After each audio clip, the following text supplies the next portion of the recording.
Okay, what data finally convinced you that 9/11 was not just by 19 hijackers? You know, the final convincing was this molten metal that I learned about. And pretty quick, I'm learning about molten metal pools under both towers after they collapsed, and Building 7. Now, Building 7 wasn't even hit by a jet, you know, and yet it comes down, and then it's got this molten metal underneath. And where'd that come from? I mean, you know, I hear people say, well, that would be from the metal of the planes. Well, that might work for the towers, possibly, but it sure doesn't work for Building 7. You know, it was 300 plus feet away from the North Tower, and no plane hit it. So where does this molten metal come from? This is how it's been since day one. Oh, it's unbelievable. And this is 6 weeks later, almost 6 weeks later. And as we get closer to the center of this, it gets hotter and hotter. It's probably 1,500 degrees. We've had some small windows into what we thought was a core at some point, and it looked like an oven. You know, it was just roaring inside. And it's just a bright, reddish orange color. See that stuff he's pulling out? What was that, Chief? We're gonna hold off on the water. See the stuff he's pulling out? Yeah. It's red hot. If we hit it too much steam, you won't be able to see what he's doing. Great. I studied various aspects, and the molten metal is my first topic. It's the one that really caught my interest, and the data is just coming together. Now, I have a sample of this molten metal. Previously, it's molten metal here.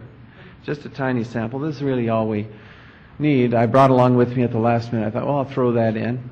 And by analyzing this, we determined it is not molten aluminum from the plane. Okay. Indeed, it contains a great deal of iron, which is the product of the thermite reaction. This is thermite. It's a powdered mixture of iron oxide and aluminium, which when ignited burns at 2,500 degrees Celsius, which is very, very hot. Packed into the slow release mechanism of a garden flower pot, the thermite is ready for action.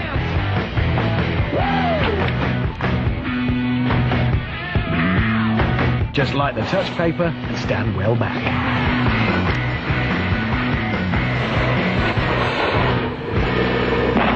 The fuse triggers the irreversible thermite reaction.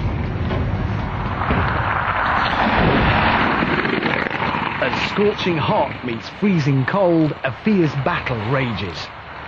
The smoke clears, and incredibly, nothing remains. As the thermite burns at 2,500 degrees, it releases a raging torrent of molten iron, which rains down upon the liquid nitrogen, boiling the glacial mixture away in a plume of vapor and melting the cylinder, leaving just a puddle of white-hot iron. A clear victory for thermite. The engine block is the densest part of a car. It's basically a huge lump of metal, and, well, it's very hard to melt. Lucky then, the Brainiacs have plenty of thermite, specially packed into the slow-release mechanism of a garden flower pot. A big pile on the bonnet directly over the engine block should do the trick. The irreversible thermite reaction begins.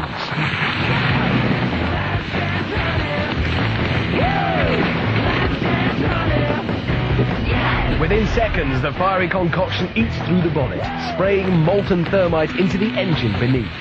The devastation continues inside until finally a torrent of white-hot liquid metal pours out of the bottom, signaling the inevitable victory for thermite. A quick check confirms a clear path of destruction through the engine. Now this thermite is so hot, this molten iron, especially when you mix sulfur in. Now it's called thermate.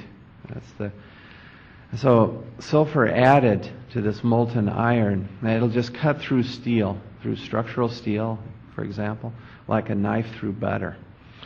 And we also see this molten, yellow-hot molten metal with white wispy ash pouring out of the South Tower just minutes before its collapse. And I've shown this video, and it's just amazing. The photographs of that, it's in the NIST report. They say, well, probably molten aluminum from the aircraft. No, sorry, it's not.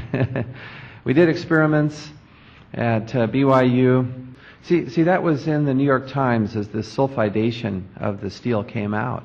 You know, World Trade Center 7, there's no airplane that hit it. And so how do you explain this? And then the towers too. And the New York Times said this is the greatest mystery uncovered so far. On that, the molten metal pools indicate in this case, a large amount of incendiary or explosive material. Super thermite is explosive. Ordinary thermite and thermate are incendiaries. It's true that when you add sulfur to the thermite, it now cuts very quickly through steel. And again, do you remember earlier I spoke of this paper I read? These metallurgists in Massachusetts had looked at World Trade Center 7 steel and some from the towers also. Strange, they said, that high temperature sulfidation. Where does this sulfur come? Where do these high temperatures come from? Well, the answer, you see, we're getting at, it's totally consistent with this thermate. Strange, they said, that high temperature sulfidation. Where does this sulfur come? Where do these high temperatures come from?